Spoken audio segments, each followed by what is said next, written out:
शुक्लाम्बरधरम् विष्णुम् शशिवर्णम् चतुर्भुजम् प्रसन्नवदनम् ध्यायेत् सर्वविघ्नोपशान्तये।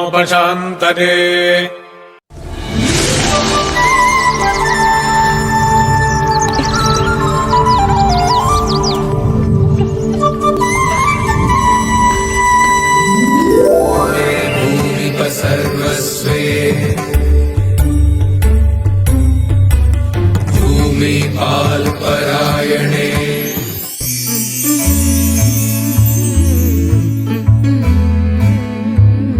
ಸಪ್ತಸ್ವರ ಶ್ರುತಿ ಸೇರಿದೆ ಸಂವತ್ಸರ ಶುರು ಆಗಿದೆ ಮಧ್ಯಂತರ ಕಳೆಯಲು ಮುಂದಿದೆ ಮನ್ವಂತರ ಮನಸ್ಸುಗಳಿಗೆ ಕಾಲದ ಗತಿ ಕೇಳದವರ ಗಾಯವು ಮಾಯಲು ಕಾಯಲು ಹೇಳುತ್ತ ಅಕ್ಕರೆಯಲಿ ಆಲದ ಮರ ಬಿಳಲಿನ ಬೆರಳಲಿ ನೆಲದಲ್ಲಿ ಬರೆದಿದೆ ಬಿಡು ಬೇಸಗೆ ಬಿಸಿ ಕಾಯದೆ ಮುಂಗಾರಿನ ಬಳೆ ಬಾರದು ಗದ್ದತ್ತಲ ಇರುಳನು ದಾಟದೆ ಮುಂಜಾನೆಯೂ ಬರಲ. ಕಾಮ, ಕ್ರೋಧ, ಲೋಭ, ಮೋಹ, ಮದ, ಮಾತ್ಸರ್ಯ ಮಾನವನ ಹೃದಯವನ್ನು ಈ 6 ಆಂತರಿಕ ಶತ್ರುಗಳು ಮುತ್ತಿಗೆ ಹಾಕಿದಾಗ ಅವನೇ ರಾಕ್ಷಸನಾಗುವ. ಇವರ ಅಹಂಕಾರದ ಹೆಜ್ಜೆಯಲ್ಲಿ ಸಜ್ಜನರ ಜೀವನವು ನಡುಗುತ್ತದೆ, ಭೂಮಾತೆಯ ಹೃದಯವು ಭಾರದಿಂದ ನಲುಗುತ್ತದೆ. ಆಗ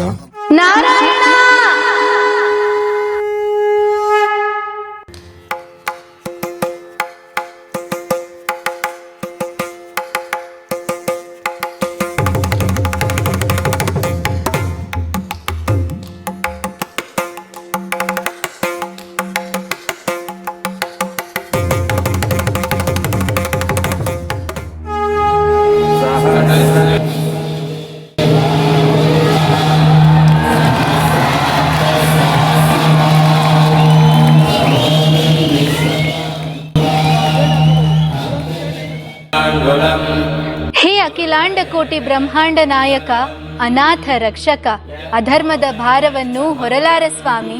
ನಿನ್ನಲ್ಲಿ ಶರಣಾಗಿರುವ ನನ್ನನ್ನು ಕರುಣೆಯಿಂದ ಕಾಪಾಡು ಶರಣಾಗತ ವತ್ಸಲನೆ. ದೇವಿ, ನಿನಗೆ ಅತ್ಯಂತ ಪ್ರಿಯನಾದ ಒಬ್ಬನು ಈಜಲು ಬರದೆ ಸಾಗರದಲ್ಲಿ ಮುಳುಗುತ್ತಿದ್ದಾನೆ. ಆದರೆ ನೀನು ಈಜುವುದರಲ್ಲಿ ಪ್ರವೀಣೆ. ಅಂತಹ ಸಂದರ್ಭದಲ್ಲಿ ನೀನೇನು ಮಾಡುವೆ? ಪ್ರಭು, ಯೋಚನೆಗೆ ಕಾಲವಿಲ್ಲ.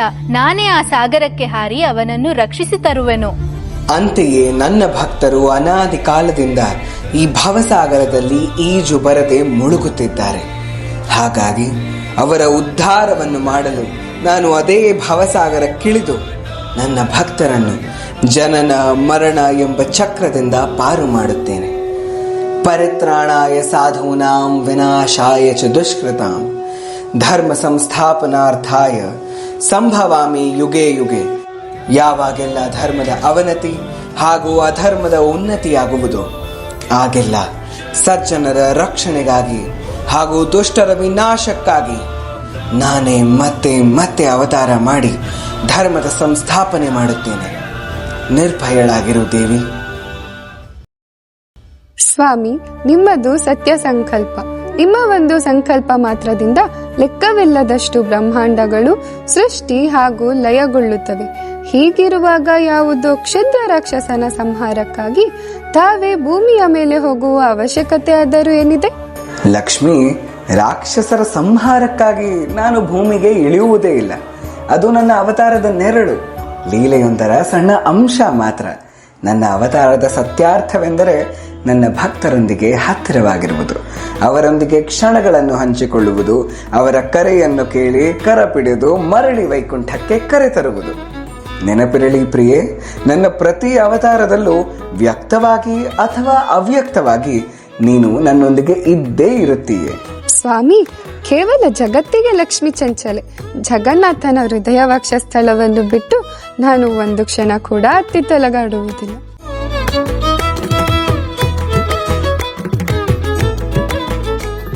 ಚಕ್ಷುಷನಾಮ ಮನ್ವಂತರದಲ್ಲಿ ಕೃತಮಾಲಾ ನದಿಯ ತೀರದಲ್ಲಿ ದ್ರವಿಡ ದೇಶದ ಧರ್ಮನಿಷ್ಠ ರಾಜ ಸತ್ಯವ್ರತನು ತಪಸ್ಸಿನಲ್ಲಿ ನಿರತನಾಗಿದ್ದನು. ಸೂರ್ಯನಾರಾಯಣನಿಗೆ ಅರ್ಘ್ಯ ಅರ್ಪಿಸುತ್ತಿದ್ದ ಕ್ಷಣದಲ್ಲಿ ಅವನ ಕರತಲದಲ್ಲಿ ಒಂದು ಸಣ್ಣ ಮೀನು ಕಾಣಿಸಿಕೊಂಡಿತು. ಅದನ್ನು ಜಲಕ್ಕೆ ಬಿಡುತ್ತಿದ್ದಂತೆ ಆ ಮೀನು ಮಾತನಾಡಲು ಪ್ರಾರಂಭಿಸಿತು. ರಾಜನೇ, ದೀನರ ರಕ್ಷಕನೇ, ನನ್ನನ್ನು ಮತ್ತೆ ಈ ನದಿಗೆ ಏಕೆ ಬಿಡುವೆ? ಇಲ್ಲಿ ದೊಡ್ಡ ಜಲಚರಗಳು ನನ್ನನ್ನು ನುಂಗಿ ಬಿಡುವ ಭಯವಿದೆ. ನಾನು ಬಹಳ ಭಯದಿಂದ ನಡುಗುತ್ತಿದ್ದೇನೆ. ದಯವಿಟ್ಟು ನನ್ನನ್ನು ಕಾಪಾಡು. ಕರುಣೆಯಿಂದ ಸತ್ಯವ್ರತನು ಮೀನನ್ನು ಬೊಗಸೆಯಲ್ಲಿ ಸಂರಕ್ಷಿಸಿದನು. ಆದರೆ ಒಂದು ರಾತ್ರಿ ಕಳೆದಷ್ಟರಲ್ಲಿಯೇ ಅದು ಆ ಬೊಗಸೆಯನ್ನು ಮೀರಿ ವಿಸ್ತರಿಸಿತು. ಬೊಗಸೆಯಿಂದ ಬಾವಿಗೆ, ಬಾವಿಯಿಂದ ಸರೋವರಕ್ಕೆ, ಅಲ್ಲಿಂದ ಮಹಾಜಲಾಶಯಕ್ಕೆ, ಎಲ್ಲಿ ಇಟ್ಟರೂ ಕ್ಷಣದಲ್ಲೇ ಬೆಳೆಯುತ್ತಾ ಮಿತಿಗಳನ್ನು ಮೀರುತ್ತಲೇ ಹೋಯಿತು. ಕೊನೆಯಲ್ಲಿ ಸಾಗರಕ್ಕೆ ಬಿಡಲಾಯಿತು. ಆದರೂ ಆ ವಿಸ್ತಾರಕ್ಕೆ ಮಿತಿ ಕಾಣಿಸಲಿಲ್ಲ.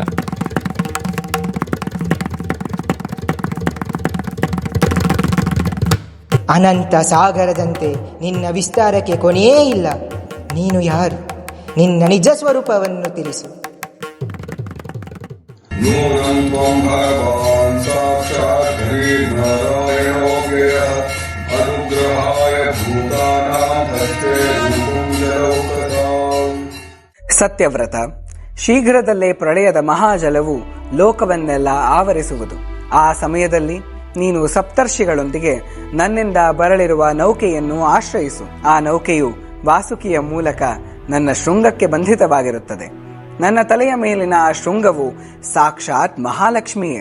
ನಾನು ನಿಮಗೆ ಆ ಅಂಧಕಾರದ ಸಾಗರದಲ್ಲಿ ಮಾರ್ಗದರ್ಶಿಯಾಗಿ ಧರ್ಮವನ್ನು ಕಾಪಾಡಿ ಹೊಸ ಸೃಷ್ಟಿಗೆ ದಾರಿ ತೋರಿಸುವೆನು.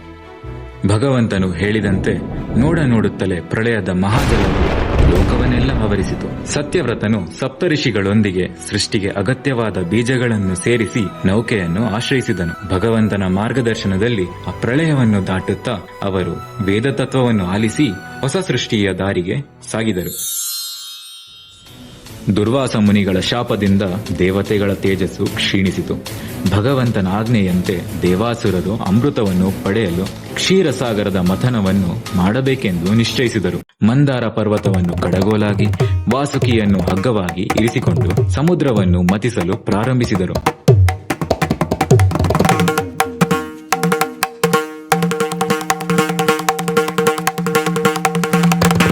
ಆದರೆ ಪರ್ವತದ ಭಾರದಿಂದ ಅದು ನೀರಿನಲ್ಲಿ ಮುಳುಗತೊಡಗಿತು. ಇದರಿಂದ ದೇವಾಸುರರು ಚಿಂತಿತರಾದಾಗ ಸುರಾಸುರಾಣಾಮುದಧಿಂ ಮಥ್ನತಾಂ ಮಂದರಾಚಲಂ ದಗ್ಧೇ ಕಮಠ ರೂಪೇಣ ಪೃಷ್ಠ ಏಕಾದಶೇ ಭೂ. ಆ ವಿಪತ್ತಿನ ಕ್ಷಣದಲ್ಲಿ ಲೀಲಾಮಯನಾದ ಶ್ರೀಹರಿಯು ಮಹಾಕೂರ್ಮ ರೂಪವನ್ನು ಧರಿಸಿ ಮಂದಾರದ ಅಡಿಯಲ್ಲಿ ಸ್ಥಿರವಾಗಿ ನಿಂತನು. ಅವನ ವಿಶಾಲ ಬೆನ್ನಿನ ಮೇಲೆ ಮಂದಾರ ಪರ್ವತವು ನಿಂತು ಅಮೃತೋದಯದ ದಿವ್ಯ ಲೀಲೆಗೆ ಆಧಾರವಾಯಿತು.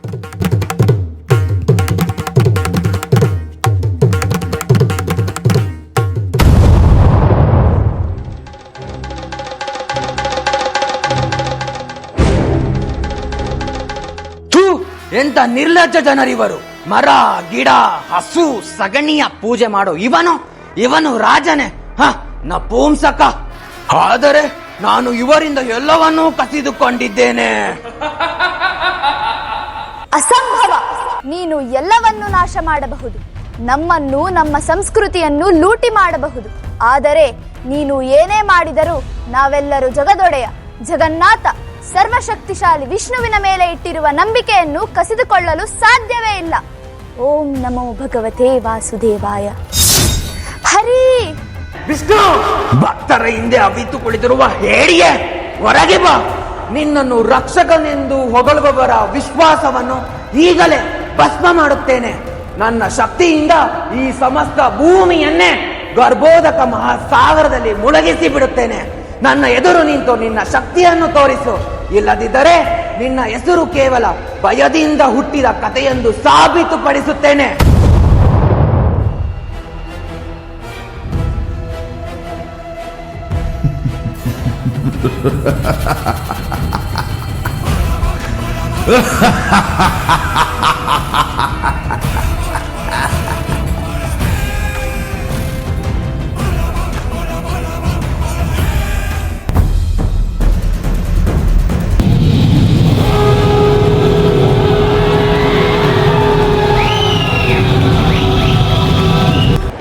ಕಾಡು ಹಂದಿ, ನಿನ್ನನ್ನು ನೋಡುವುದಕ್ಕೆ ನನಗೆ ಅಸಹ್ಯವಾಗುತ್ತಿದೆ. ಸಾಯಲು ಸಿದ್ಧನಾಗು ವಿಷ್ಣು.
ನಮೋ ಭಗವತೆ ವಾಸುದೇವಾಯ. ಓಂ ನಮೋ ಭಗವತೆ ವಾಸುದೇವ. ಅಯ್ಯೋ ದುಷ್ಟನೇ, ಕುಲಕ್ಕೆ ಕಳಂಕ ತಂದ ದುರಾತ್ಮನೆ, ನನ್ನ ಆಜ್ಞೆಯನ್ನೇ ತಿರಸ್ಕರಿಸಿ ಎದುರಾಗಿ ನಿಲ್ಲುವ ಧೈರ್ಯ ನಿನಗೆ ಎಲ್ಲಿಂದ ಬಂದಿದೆ? ಮದವೇರಿದ ಆನೆ ತುಳಿಯಲಿಲ್ಲ, ಹಾವು ಕಚ್ಚಲಿಲ್ಲ, ಬೆಂಕಿ ಸುಡಲಿಲ್ಲ, ನೀರಿನಲ್ಲಿ ಮುಳುಗಲಿಲ್ಲ, ಪರ್ವತದಿಂದೆಸೆದರೂ ಏನೇನೂ ಆಗಲಿಲ್ಲ. ಇದೆಲ್ಲ ಹೇಗೆ ಸಾಧ್ಯ? ನನ್ನ ಕ್ರೋಧ ಎದ್ದರೆ 3 ಲೋಕಗಳೇ ನಡುಗಿ ಬಿಡುತ್ತವೆ. ಅವುಗಳ ಅಧಿಪತಿಗಳು ಭಯದಿಂದ ತಲೆಬಾಗುತ್ತಾರೆ. ಅಂತಹ ನನ್ನ ಎದುರು ನೀನು ಭಯವೇ ಇಲ್ಲದೆ ನಿಂತಿರುವೆಯೇ? ಯಾರ ಬಲದ ಮೇಲೆ ಈ ದುರಹಂಕಾರ ಬಂದಿದೆಯೋ ಮೂರ್ಖ, ಎಂದು ನಿನ್ನ ಅಹಂಕಾರವನ್ನು ನಾಶ ಮಾಡಿ ನಿನ್ನನ್ನು ಯಮನ ಸನ್ನಿಧಿಗೆ ತಳ್ಳಿಬಿಡುತ್ತೇನೆ. ರಾಜನ್, ನೀನು ಕೇಳುವ ನನ್ನ ಬಲದ ಮೂಲವೇ ನಿನ್ನ ಬಲದ ಮೂಲವೂ ಆಗಿದೆ. ವಾಸ್ತವದಲ್ಲಿ ಎಲ್ಲಾ ಬಲಗಳಿಗೂ ಒಂದೇ ಆದಿ ಕಾರಣವಿದೆ. ಅದು ನನ್ನದಲ್ಲ, ನಿನ್ನದೂ ಅಲ್ಲ. ಸಮಸ್ತ ಜೀವಿಗಳಲ್ಲಿಯೂ ಹರಿಯುವ ಪರಮ ಶಕ್ತಿಯದು. ಆತನಿಲ್ಲದೆ ಯಾರಿಗೂ ಶಕ್ತಿ ಇರುವುದಿಲ್ಲ. ಚಲಿಸುವವರಾಗಲಿ ಅಚಲರಾಗಲಿ, ಉನ್ನತರಾಗಲಿ ಅಧಮರಾಗಲಿ, ಬ್ರಹ್ಮನನ್ನೂ ಸೇರಿದಂತೆ ಎಲ್ಲರೂ ಆ ಪರಮಾತ್ಮನ ಅಧೀನದಲ್ಲಿಯೇ ಇದ್ದಾರೆ. ಆತನು ತನ್ನ ಸ್ವಶಕ್ತಿಯಿಂದಲೇ ಸೃಷ್ಟಿ ಸ್ಥಿತಿ ಲಯಗಳನ್ನು ನಡೆಸುತ್ತಾನೆ. ತಂದೆಯೇ, ದಯವಿಟ್ಟು ಈ ಅಸುರ ಭಾವವನ್ನು ಬಿಟ್ಟು. ಮರಣಕ್ಕೆ ಖುದ್ದಾಗಿ ಆಮಂತ್ರಣ ನೀಡುವ ಶತಮೂರ್ಖರೇ ಹೇಗೆ ಮಾತನಾಡುವುದು? ಮದನ್ಯೋ ಜಗದೀಶ್ವರ, ನನ್ನನ್ನು ಹೊರತುಪಡಿಸಿ ಬೇರೊಬ್ಬ ಭಗವಂತನಿರುವನೆಂದು ನೀನು ಸದಾ ಹೊಗಳುತ್ತಿರುವೆ. ಆದರೆ ಎಲ್ಲರನ್ನೂ ಆಳುವ, ಎಲ್ಲೆಡೆ ಇರುವ ಆ ನಿನ್ನ ದೇವರು ಇರುವುದಾದರೂ ಎಲ್ಲಿ? ಆ ಮಾಯಾವಿ ಸರ್ವವ್ಯಾಪಿ ಎಂಬುವ ನಿನ್ನ ಮಾತು ಸತ್ಯವಾಗಿದ್ದರೆ ಅವನು ಈ ಸ್ತಂಭದಲ್ಲಿ ಏಕೆ ಕಾಣುತ್ತಿಲ್ಲ? ಈ ಕ್ಷಣವೇ ಈ ಸ್ತಂಭವನ್ನು ಚೂರು ಮಾಡುವೆನು.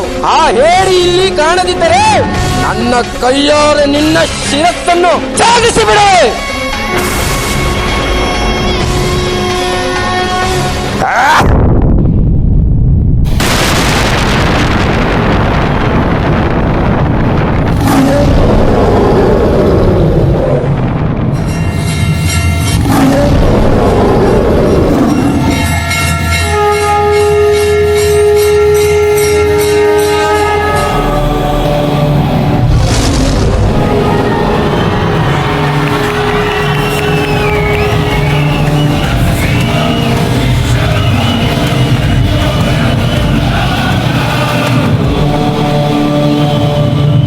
ಏನೋ ಮಾಯಾವಿ, ಶತ್ರುಗಳೊಂದಿಗೆ ಹೋರಾಡುವುದಕ್ಕೆ ಒಮ್ಮೆ ಹಂದಿ, ಒಮ್ಮೆ ಸಿಂಹ, ಹೀಗೆ ವೇಷಗಳನ್ನು ಬದಲಿಸುತ್ತಾ ನಿನಗೆ ದಣಿವೇ ಆಗುವುದಿಲ್ಲವೇನೋ?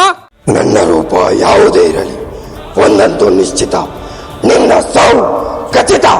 ನಿನ್ನ ತಮ್ಮ ಹಿರಣ್ಯಾಕ್ಷನನ್ನು ಯಾವ ರೀತಿ ಕೊಂದೆನೋ ಅದಕ್ಕಿಂತ ಭಯಂಕರವಾಗಿ ನಿನ್ನನ್ನು ಕೊಲ್ಲುವೆ.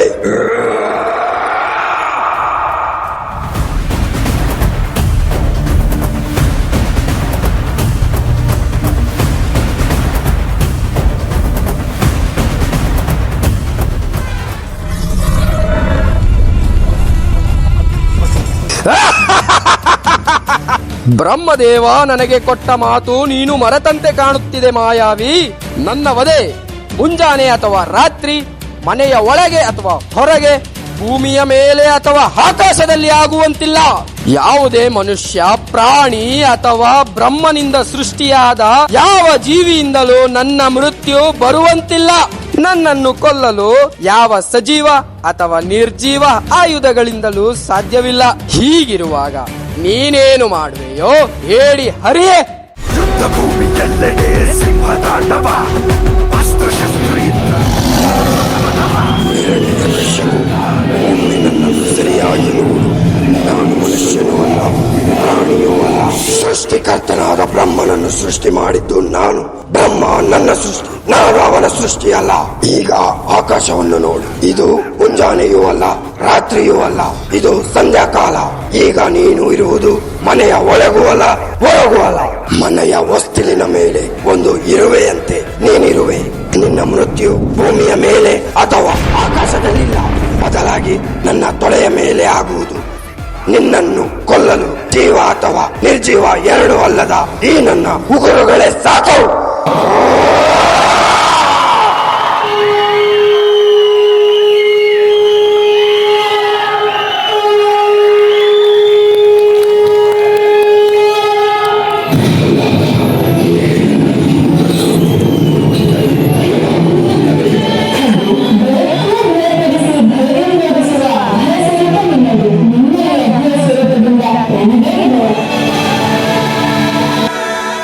ಭಕ್ತ ಪ್ರಹ್ಲಾದನ ಮೊಮ್ಮಗನಾಗಿ ಜನಿಸಿದ ರಾಜ ಬಲಿ ಚಕ್ರವರ್ತಿಯು ಪರಾಕ್ರಮದಿಂದ ತ್ರಿಲೋಕಗಳನ್ನೇ ಜಯಿಸಿ ಇಂದ್ರಾಸನವನ್ನು ತನ್ನದಾಗಿಸಿಕೊಂಡನು. ಮಹಾಬಲಿಯು ನರ್ಮದಾ ನದಿಯ ತೀರದಲ್ಲಿ ತನ್ನ ವೈಭವವನ್ನು ಸ್ಥಿರಗೊಳಿಸಿ ಅಶ್ವಮೇಧ ಮಹಾಯಜ್ಞವನ್ನು ಆರಂಭಿಸಿದನು. ಯಾಚಕರಾಗಿ ಬರುವ ಎಲ್ಲರನ್ನೂ ತೃಪ್ತಿಪಡಿಸುವುದೇ ಅವನ ಸಂಕಲ್ಪವಾಗಿತ್ತು. ತಿಲಾಂಜಹೋಮಿ ಸರಸಾಗಂ ಸಪಿಷ್ಟಾನ್ ಗಂಧಾರ ಮಮ ಚಿತ್ತೇ ರಮಂತು ಸ್ವಾಹ. ಸ್ವಾಗತ ಮಹಾಬ್ರಾಹ್ಮಣನೇ, ನಿನಗೆ ನನ್ನ ಗೌರವಪೂರ್ಣ ನಮಸ್ಕಾರಗಳು. ನಿನ್ನ ಆಗಮನದಿಂದ ಈ ಯಜ್ಞವೇ ಪವಿತ್ರವಾಯಿತು. ನಿನಗೆ ಏನು ಬೇಕು ಹೇಳು. ನಿನ್ನ ಇಚ್ಛೆಯನ್ನು ತೃಪ್ತಿಪಡಿಸುವುದು ನನ್ನ ಕರ್ತವ್ಯ. ನಿನ್ನಲ್ಲಿ ಮಹರ್ಷಿಗಳ ತಪಸ್ಸಿನ ದಿವ್ಯ ತೇಜಸ್ಸು ಕಾಣುತ್ತಿದೆ. ನಿನಗೆ ಬೇಕಾದುದನ್ನೆಲ್ಲ ಕೇಳು.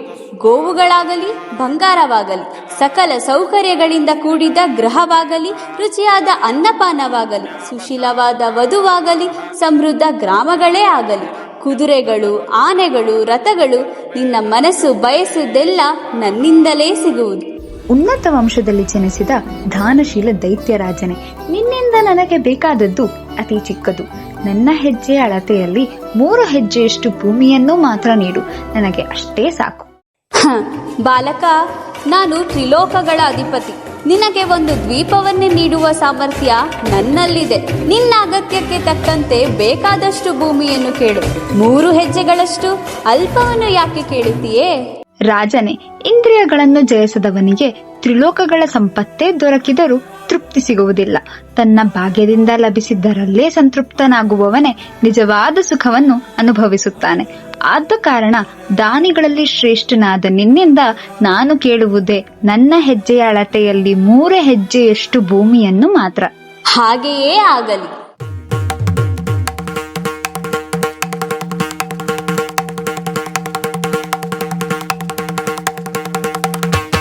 ವಾಮನ ರೂಪದಲ್ಲಿ ಬಂದ ಭಗವಂತನು ಕ್ಷಣದಲ್ಲೇ ಅನಂತ ತ್ರಿವಿಕ್ರಮನಾಗಿ ವಿಸ್ತರಿಸಲು ಆರಂಭಿಸಿದನು. 1 ಹೆಜ್ಜೆಯಲ್ಲಿ ಭೂಮಿಯನ್ನೆಲ್ಲ ಆವರಿಸಿದನು. 2ನೆಯ ಹೆಜ್ಜೆಯಲ್ಲಿ ಸ್ವರ್ಗಲೋಕವನ್ನು ಮೀರಿ ಮಹರ್, ಜನ, ತಪೋ, ಸತ್ಯಲೋಕಗಳವರೆಗೂ ವ್ಯಾಪಿಸಿದನು. 3ನೆಯ ಹೆಜ್ಜೆಗೆ ಸ್ಥಳವೇ ಉಳಿಯದೆ ಸಕಲ ಬ್ರಹ್ಮಾಂಡವೇ ಅವನ ವಿಸ್ತಾರದಲ್ಲಿ ಲೀನವಾಯಿತು.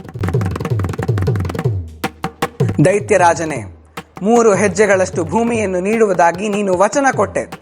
ಈಗ ನನ್ನ 2 ಹೆಜ್ಜೆಗಳಲ್ಲಿ ಸಕಲ ಬ್ರಹ್ಮಾಂಡವೇ ಆವೃತವಾಗಿದೆ.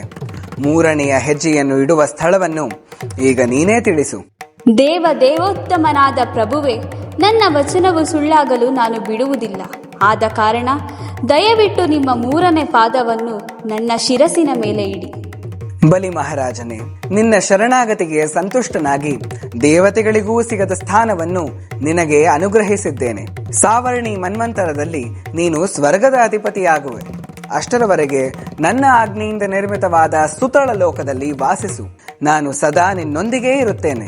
ನಿನ್ನನ್ನು ಎಲ್ಲ ರೀತಿಯಿಂದಲೂ ರಕ್ಷಿಸುತ್ತೇನೆ. ನಮಸ್ತೆ ಕೃಷ್ಣ ಗರ್ಭಾಯ ವೇದ ಗರ್ಭಾಯ ವೇದಸೆ ತ್ರಿನಾಭಾಯ ತ್ರಿಪೃಷ್ಠಾಯ ಶ್ರೀವಿಷ್ಟಾಯ ವಿಷ್ಣವೇ. ಭೃಗುಕುಲ ತಿಲಕ ಭಾರ್ಗವ ರಾಮ ಜಮದಗ್ನಿ ಹಾಗೂ ರೇಣುಕಾದೇವಿಯ ಮಗನಾಗಿ ಭಗವಂತನ ಆವೇಶಾವತಾರವಾಗಿ ಜನ್ಮ ತಾಳಿದನು. ಕಾರ್ತವೀರ್ಯ ಅರ್ಜುನನ ಅಹಂಕಾರ ಧರ್ಮದ ಮಿತಿಯನ್ನು ಮೀರಿ ಜಮದಗ್ನಿಯ ಆಶ್ರಮದ ಕಾಮಧೇನುವನ್ನೇ ಬಲವಂತವಾಗಿ ಕಸಿದುಕೊಂಡನು. ಪರಶುವಿನೊಂದಿಗೆ ಕ್ರೋಧೋನ್ಮತ್ತನಾದ ರಾಮನು ಮಾಹಿಷ್ಮತಿಪುರವನ್ನು ಪ್ರವೇಶಿಸಿದನು.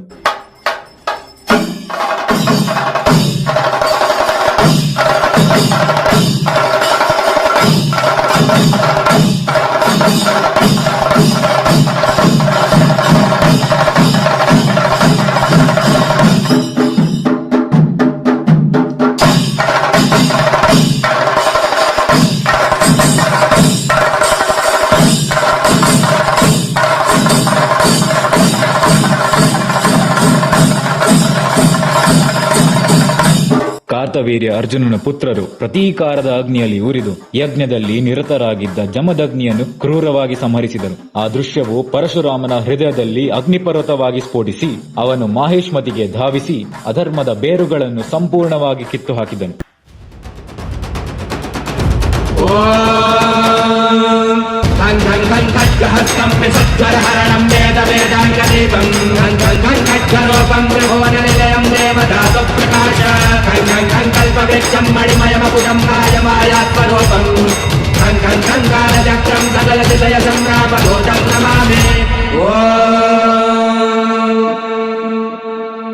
ತಪಸ್ಸಿನ ಶಕ್ತಿಯಿಂದ ತಂದೆಗೆ ಪುನರ್ಜೀವನ ನೀಡಿ 21 ಬಾರಿ ಭೂಮಿಯನ್ನು ಸಂಚರಿಸಿ ದುಷ್ಟ ಹಾಗೂ ಭ್ರಷ್ಟ ರಾಜರ ನಿರ್ಮೂಲನೆಯನ್ನು ಮಾಡಿದನು.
ತರನ ತಾಂ ತಾಂ ಧೀಂ ತರನ ತಾಂ ದಿನದ ಕಿಟ ತಾಂ ಧೀಂ ತರನ ತಾಂ ದಿನದ ಕಿಟ ತಾಂ ಧೀಂ ತರನ ತಾಂ ದಿನದ ಕಿಟ ತಾಂ ಧೀಂ ತರನ ತಾಂ ತಾಂ ಧೀಂ ತರನ ತಾಂ ದಿತ್ತ ಕಿಟ ಧೃಗುತ ಕಿಟ ಧೃಗುತ ಕಿಟ ತದಿಗಿಣತ ತಾಂ ಧೀಂ ತರನ ತಾಂ ದಿತ್ತ ಕಿಟ ಧೃಗುತ ಕಿಟ ಧೃಗುತ ಕಿಟ ತದಿಗಿಣತ ತಾಂ ಧೀಂ ತರನ ತಾಂ ಯಮುನಾ ತಟಾಕ ಪಂಗೇರು ಹಪದ ತಾಂ ಧೀಂ ತರನ ತಾಂ ಯಮುನಾ ತಟಾಕ ಪಂಗೇರು ಹಪದ ಕಿಟ ಸಾರಸ ತಲನಯನಾಯತ ಸಾಹಸ ಮೋದಿತ ಜಗದಿಹ ತಾಂ ಧೀಂ ತರನ ತಾಂ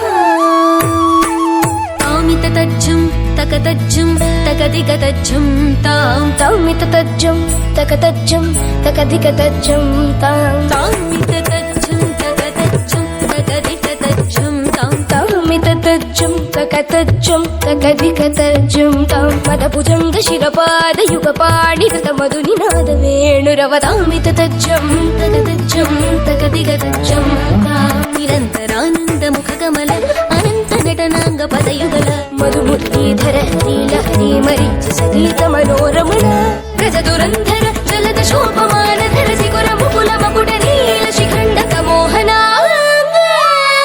ಕಳಿಂಗ ನಟನ ತಾಮಿತ ತಜ್ಜಂ ತಕತಜ್ಜಂ ತಕದಿಗತಜ್ಜಂ ಯಮುನಾ ತಟಾಕ ತುಂಗ ತರಂಗಂ ಹಿಮಕರಸ್ಥಿಮಿತರಮಿತ ಶುಭಾಂಗಂ ತಸ್ತತಶ್ಚರ ಕರುಣಾಪಾಂಗಂ ಯತಿವರ ಹೃದಯ ಸರೋರುಹ ಭೃಂಗಂ ದಿನಕ ತಿಲ್ಲಾನ ದಿನಕ ತಿಲ್ಲಾನ ದಿನಕ ತಿಲ್ಲಾನ ತ್ರಿಪುಟ ಕಿಟ ತಿಲ್ಲಾನ ತಿಲಕ ಸಿಂಧೂರ ಅನಕ ಶೃಂಗಾರ ವದನ ಗಂಭೀರ ಉರಗ ಬಣ ಸಂಚಾರ ನಂದ ಸುಕುಮಾರ ನವನೀತ ದದಿಚೋರ ಚಂದ ಮಣಿಹಾರ ಜಲದ ಭವನುತ ಧೀರ ನನ್ನಂದ ಸುಕುಮಾರ ನವನೀತ ದದಿಚೋರ ಚಂದ ಮಣಿಹಾರ ಜಲದ ಭವನುತ ಧೀರ ಜಯ ವಿಜಯೀ ಭವನಂದ ಕುಮಾರ ವ್ರಜ ಜನ ಪರಮಾನಂದ ಕಿಶೋರ ಕಾಲೀಯ ನಟನಾನಂದ ಗಂಭೀರ ಕರುಣಾರ ಸಯುತ ಭಾವ ಶರೀರ ಧೀಂ ತತಾಂ ತಧೀಂ ತತಾಂ ತಥೈ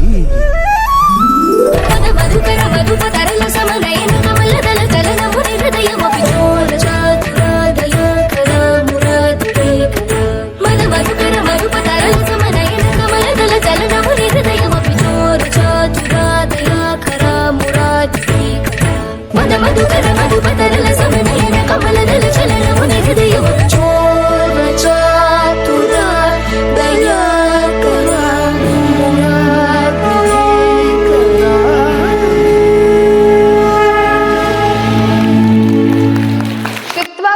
ಭುವನ ಸುಂದರ ಶೃಣ್ವತಾಂತೆ ನಿರ್ವಿಶ್ಯ ಕರ್ಣ ವಿವರೈರ್ಹರಥೋಂಗ ತಾಪಂ. ಭುವನ ಸುಂದರ ಶ್ರೀಕೃಷ್ಣ, ನಿನ್ನ ಲೀಲೆಗಳ ಮಾಧುರ್ಯ, ನಿನ್ನ ರೂಪದ ಲಾವಣ್ಯ, ಅಮಿತ ಸೌಂದರ್ಯ, ಶೌರ್ಯ, ಔದಾರ್ಯಗಳನ್ನು ಕೇಳಿ ನನ್ನ ನಿರ್ಲಜ್ಜ ಮನಸ್ಸು ನಿನ್ನಲ್ಲಿ ಸಂಪೂರ್ಣವಾಗಿ ಶರಣಾಗಿದೆ. ಕೃಷ್ಣ ಎಂದರೆ ಕರ್ಷಣೆ. ಕೃಷ್ಣನಲ್ಲೂ ಕರ್ಷಣೆ ಇದೆ, ಭೂಮಿಯಲ್ಲೂ ಕರ್ಷಣೆ ಇದೆ. ಭೂಮಿಯ ಕರ್ಷಣೆ ಮೇಲಕ್ಕೆ ಹೋಗುವವರನ್ನು ಕೆಳಕ್ಕೆ ಎಳೆಯುತ್ತದೆ. ಕೃಷ್ಣನ ಕರ್ಷಣೆ ಕೆಳಕ್ಕೆ ಬಿದ್ದವರನ್ನು ಮೇಲಕ್ಕೆ ಎತ್ತುತ್ತದೆ. ಅಂತಹ ಜಗದೋದ್ಧಾರಕನಾದ ನಿನ್ನನ್ನು ನಾನು ನನ್ನ ಪತಿಯಾಗಿ ಸ್ವೀಕರಿಸಿದ್ದೇನೆ. ಸಿಂಹದ ಪಾಲನ್ನು ನರಿ ಕೊಂಡೊಯ್ಯುವಂತೆ ಆ ನರಿ ಶಿಶುಪಾಲನಿಗೆ ನಾನು ಸಿಗದಿರಲಿ. ನರರಲ್ಲಿ ಸಿಂಹನಾದ ನರಸಿಂಹನಾದ ನೀನು ದಯವಿಟ್ಟು ನಾಳೆ ಗಿರಿಜಾ ಮಂದಿರಕ್ಕೆ ಬಂದು ನನ್ನನ್ನು ಅಪಹರಿಸಿ ರಾಕ್ಷಸ ವಿಧಿಯಲ್ಲಿ ವಿವಾಹವಾಗು. ಸರ್ವಮಂಗಲ ಮಾಂಗಲ್ಯೇ ಶಿವೆ ಸರ್ವಾರ್ಥ ಸಾಧಿಕೆ ಶರಣ್ಯೇ ಶರಣ್ಯೇ ತ್ರ್ಯಂಬಕೆ ಗೌರಿ ನಾರಾಯಣಿ ನಮೋಸ್ತುತೇ.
ರುಕ್ಮಿಣಿಯ ಪ್ರೇಮವನ್ನು ಕಾಪಾಡಿದ ಅದೇ ಕೃಷ್ಣನು ಕಾಲಚಕ್ರದೊಂದಿಗೆ ಧರ್ಮವನ್ನು ಕಾಪಾಡಲು ಕುರುಕ್ಷೇತ್ರದತ್ತ ಸಾಗಿದನು. ವಂಶಗಳು ಮುಖಾಮುಖಿಯಾಗಿ ನಿಂತಾಗ ಲೋಕವೇ ಯುದ್ಧಭೂಮಿಯಾಗಿ ರೂಪುಗೊಂಡಿತು. ಅಧರ್ಮದ ವಿರುದ್ಧ ಧರ್ಮದ ಅಂತಿಮ ಸಂಘರ್ಷಕ್ಕೆ ಕ್ಷಣ ಸನ್ನಿಹಿತವಾಯಿತು.